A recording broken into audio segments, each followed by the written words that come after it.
5 নম্বর দেখো, 8 সেমি দৈর্ঘ্যের ব্যাসার্ধের একটি নিরেট লোহার গোলক গলিয়ে 1 সেমি দৈর্ঘ্যের ব্যাসের কতগুলি গুলি পাওয়া যাবে। এখানে একটা বিষয় চিন্তা করো, একটা গোলক গলিয়ে তুমি যখন অনেক গুলি তৈরি করছো, এখানে আছে এক্সটি, তো নিশ্চয়ই এই ব্যাপারটা জানা আছে যে এইটার যে মোট আয়তন, এই তিনটার মিলে আয়তনটা একই হবে। এই যে সাধারণ একটা সেন্স, এটা নিশ্চয়ই বুঝো, যেহেতু সমান এটার সাথে এটা, তাহলে নিশ্চয়ই আমি সমান করে দিয়ে প্রশ্ন শেষ করতেই পারি না। এখানে বলছে কয়টি তৈরি করা যাবে, সোজা ধরবো এক্সটি গোলক তৈরি করা যাবে। এই যে এক্সটি গোলকের আয়তন মানে এগুলো আয়তন, যে 4/3 পাই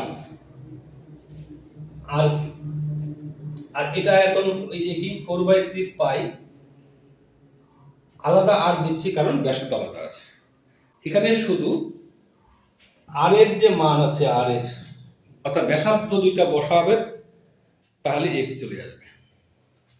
এইভাবে শুধু সমানটা বোঝার চেষ্টা করে দেখবে সমস্ত অঙ্কে হয়ে যাবে। আমি দেখাচ্ছি কোন কোন ক্ষেত্রে সমান হচ্ছে। আরো 10 নম্বরটি মনে করুন, একটি নিরেট গোলক এত সেমি দৈর্ঘ্যের ব্যাসের একটি নিরেট গোলক গলিয়ে এত সেমি দৈর্ঘ্যের ব্যাসের একটি নিরেট দণ্ড তৈরি করা হলো, তাহলে দণ্ডটির দৈর্ঘ্য কত? এখানে কোন সেন্সটা হবে, গোলক থেকে যখন দণ্ড তৈরি হবে তখন নিশ্চয়ই গোলকের আয়ত দণ্ড আয়তন একই হবে, তাই না? তো দণ্ডের দৈর্ঘ্য কত? আমি ধরেছি এটা এইচ, নিশ্চয়ই 4/3 পাই আর কিউব সমান সমান পাই আর স্কোয়ার এইচ। আমরা এখানে আলাদা দিচ্ছি। এখন শুধু ব্যাসার্ধগুলো বসাতে পারলে যথেষ্ট, এখান থেকে বেরিয়ে যাবে।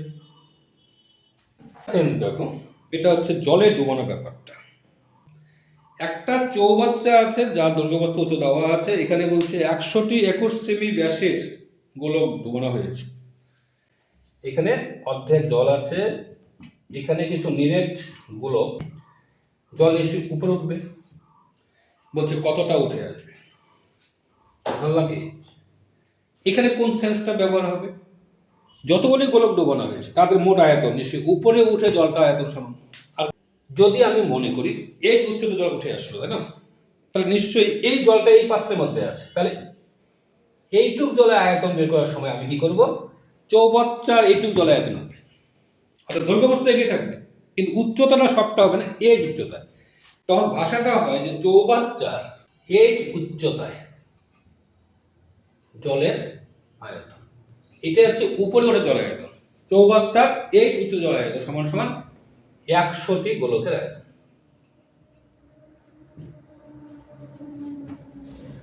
এখানে দৈর্ঘ্য ইন্টু প্রস্থ ইন্টু এইচ হবে, অর্থাৎ প্রশ্ন সারা হয়ে যাচ্ছে এখানে এই 21, 11 আর এইচ সমান সমান এই জিনিসটা এখানে বসিয়ে ক্যালকুলেশন করবে। পরিষ্কার হওয়ার জন্য তুমি এগুলা দেখো, এটা হচ্ছে 262 পৃষ্ঠা, প্রয়োগ 4 দেখা যাচ্ছে। এক্ষেত্রে বলছে ড্রামটির ভূমিতলের ব্যাস কত, মানে যেটা চাবে এটা ধরে নেবে, কিন্তু প্রশ্ন সে কিন্তু একই অবস্থা। এই যে দেখো, এই যে ডুবানোর ফলে জল যতটা উঠেছে তার আয়তন, এই যে বৃদ্ধিপ্রাপ্ত জল আয়তন আর শঙ্কুটির আয়তন, মানে মোট কথা এটা সবসময় হবে ঠিক একই রকমভাবে, এটা একই অবস্থা। এখানে কি বলছে, এটা ড্রামে কিছু জল ছিল, 3টি লোহার গোলক ডুবানো হয়েছে, যার ফলে কি জলতল উচ্চতা 7 সেমি বৃদ্ধি পেয়েছে। তাহলে এখানে ব্যাসার্ধ কত গোলকটির, অবশ্যই ধরবো ব্যাসার্ধ আর। তখন দেখো প্রশ্নটা কী হবে, এখানে কি লেখা আছে, 3টি গোলকের আয়তন সমান সমান কী হবে, উপরে ওঠে জল আয়তন, ঠিক আছে। 4 সেমি 5 সেমি ব্যাসার্ধে 3টি নিরেট গোলক গলি একটি বর্গোলক তৈরি করলে বড়টির ব্যাসার্ধ কত হবে। পরিষ্কার বুঝতে পারছো, এই 3টি ব্যাসার্ধের গোলকের আয়তন সমান সমান বড়টির আয়তন হবে। মনে করো বড়টির ব্যাসার্ধ আর, আয়তন কী হবে 4/3 পাই আর কিউব, সমান সমান বলতে কী হবে 4/3 পাই 3/3 প্লাস 4/3 পাই 4/3 প্লাস 4/3 5/3। শেষের পার্টটায় এবার 4/3 পাই কমন নিয়ে এলাম, থাকবে কি 3/3 প্লাস 4/3 প্লাস 5/3। 4/3 পাই 4/3 পাই এদিকে 4/3 পাই কাটা দিয়ে দাও, তারপর চেষ্টা করো। গোলক তো বটে, কিন্তু এই গোলকটা ভিতরে ফাঁকা আছে আর কি। এখান থেকে একদম পুরো সহজ, এটা হচ্ছে বলা হয় বহিঃব্যাসার্ধ বলা হয়। আর এইটুক যেটা আর কি, এটা হচ্ছে অন্তঃব্যাসার্ধ। তাহলে এটা কিন্তু ছবিতে অসুবিধা হলে অবশ্যই কল্পনা করে নাও, একটা ক্ষুদ্র মনে করো চামড়া মোটা থাকলে যেমন হয় এরকম, চামড়াটা কতটা এরকম। তাহলে এক্ষেত্রে যদি আয়তন বের করি এই জায়গাটার, অর্থাৎ পদার্থ কতটা, তখন নিশ্চয়ই ভিতরে ফাঁকা জায়গাটা তো হবে না। আচ্ছা, যখন ব্যাসার্ধ আর দিয়ে আয়তন করব তখন নিশ্চয়ই কি হচ্ছে, এটা ফাঁকা সহ, তাই না? এটা হচ্ছে 4/3 পাই আর মাইনাস করে দিচ্ছি ভিতরের যে ফাঁকা জায়গাটা, এখন অবশ্যই 4/3 পাই আর, কারণ ভিতরে ব্যাসার্ধ হচ্ছে আর, এখানে 4/3 পাইটা কমন এলো। পুরো একটা পাতের তৈরি ফাঁপা গোলকের বহিঃব্যাসার্ধ 6 সেমি। গোলকটি গলিয়ে 2 সেমি দৈর্ঘ্যের একটি নীরের দণ্ড তৈরি করা হলো। দণ্ডটির দৈর্ঘ্য কত? ফাঁপা যে গোলকটা দেখা যাচ্ছে এটা হচ্ছে 1 সেমি পুরু, তাই না? আবার বলা আছে যে বহিঃব্যাসার্ধটা হচ্ছে 6 সেমি, তার মানে এইটুক 6, টোটাল যদি 6 সেমি হয়, এখান থেকে এইটুক বাদ দিলে কি থাকে? 5 সেমি। তার মানে অন্তঃব্যাসার্ধ 5 সেমি আর বহিঃব্যাসার্ধ 6 সেমি। বা আয়তন বের করবে, এইটার আয়তন সমান সমান দণ্ডটির আয়তন সমান সমান করলে হয়ে যাচ্ছে। 1 সেমি আর 6 সেমি ব্যাসার্ধ বিশিষ্ট দুটি নীরের গোলক গলিয়ে 1 সেমি পুরু গোলকে পরিণত করা হলো। নতুন গোলকটির বাইরে বক্রতার ক্ষেত্র কত? যেহেতু ফাঁপা গোলক তৈরি করা হয়েছে, পুরো যদিও 1 হয়,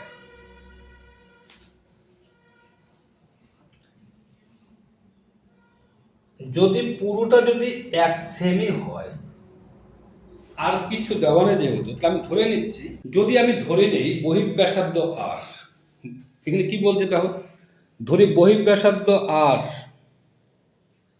তো অন্তঃব্যাসার্ধ কত হবে? নিশ্চয়ই টোটাল থেকে পুরোটা বাদ দিয়ে দাও, তাহলে কি হবে r-1 সেমি। আর এইটু কত হবে? r-1।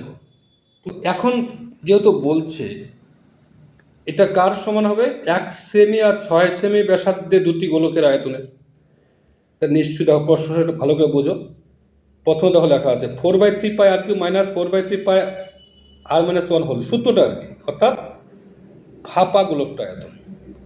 আর এদিকে দেখো দুইটার যে আয়তন 1 আর 6 ব্যাসার্ধের প্লাস করে দেওয়া হয়েছে।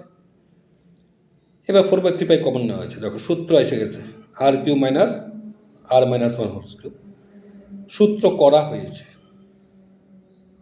4/3 পাই কাটা গেছে, এখানে আর কিউ কাটা গেছে, তারপর একটা মিডিল টার্ম চলে আসলো কিনা, এখান থেকে আরেকটা বেরিয়ে আসছে। অবশ্যই নিজের চেষ্টা করো, না দেখে করার চেষ্টা করো, আগে এটা ভালো করে দেখে নাও, নিজে করার চেষ্টা করো, এটা আবার অনেকভাবে ঘুরিয়ে আসতে